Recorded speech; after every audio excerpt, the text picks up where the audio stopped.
कितने बच्चे हैं मेरे स्कूल में? 20,000 बच्चों में 600 यतीम, 700 ऐसे बच्चे जिनके वालिद ने वालदा को छोड़ दिया, तो 700 बच्चे ऐसे कि उनके माँ या बाप को सीरियस इलनेस है या कैंसर के शिकार हैं या किडनीज खराब है। रमजान के महीने में एक नई चीज मेरे सामने आई, उस पर भी काम कर रहा हूं।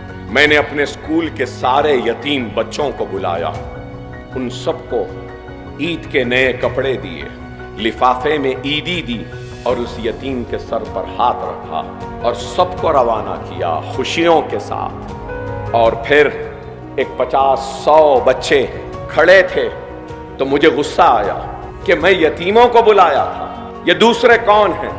और गुस्से में गया और चीख कर कहा, यतीमों को बुलाया था, अगर इसमें कोई यतीम है जिसका बाप मर गया है तो हाथ उठाए। तो सिर्फ 2 उठाए 50 में से। मैंने कहा चलो 2 इधर आ जाओ। बाकी लोग क्यों खड़े हैं? मैंने तो नहीं बुलाया था ना।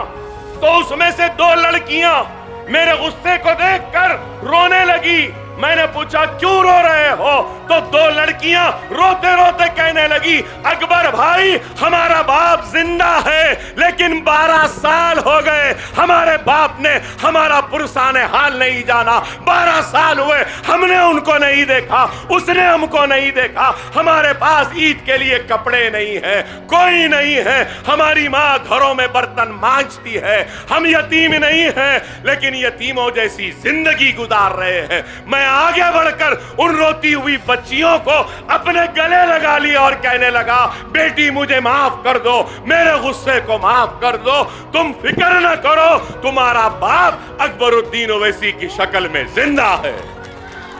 और उन सब को भी बुलाया, उनको भी दिया। उनको देने के बाद जब उनसे ईद मिलने के लिए गया तो और एक चीज सामने आई, शायद करने वालों के सामने ही आता, जिससे कराना है अल्लाह दिखाता।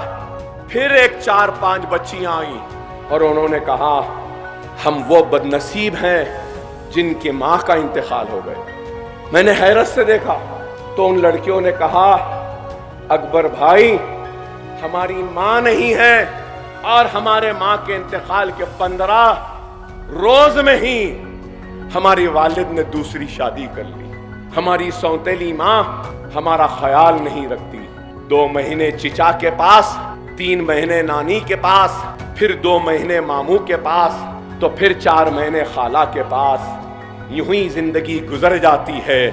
आपकी मेहरबानी कि हमको फ्री तालीम मिल रही है, लेकिन अकबर भाई हम घर के नौकरों से बदतर जिंदगी गुजार रहे हैं। सारा घर का काम करवाते हैं, पोछा मारने लगाते हैं, झाड़ू मारने लगाते हैं, हर लम्हे पर हमको हमारी माँ याद आती है। तो मैंने उसी वक्त उन बच्चियों के सर पर हाथ रखकर यह फैसला किया कि ऐसे बच्चियां और ऐसे बच्चे जितने हैं जिनकी माँ का इंतकाल हुआ है और उनका बाप शादी कर लिया, ये बच्चे घरों में काम कर रहे हैं, इनके रहने का खाने का इंतजाम मैं करूंगा और एक इमारत बना रहा हूं जहां ऐसे बच्चों की परवरिश हो।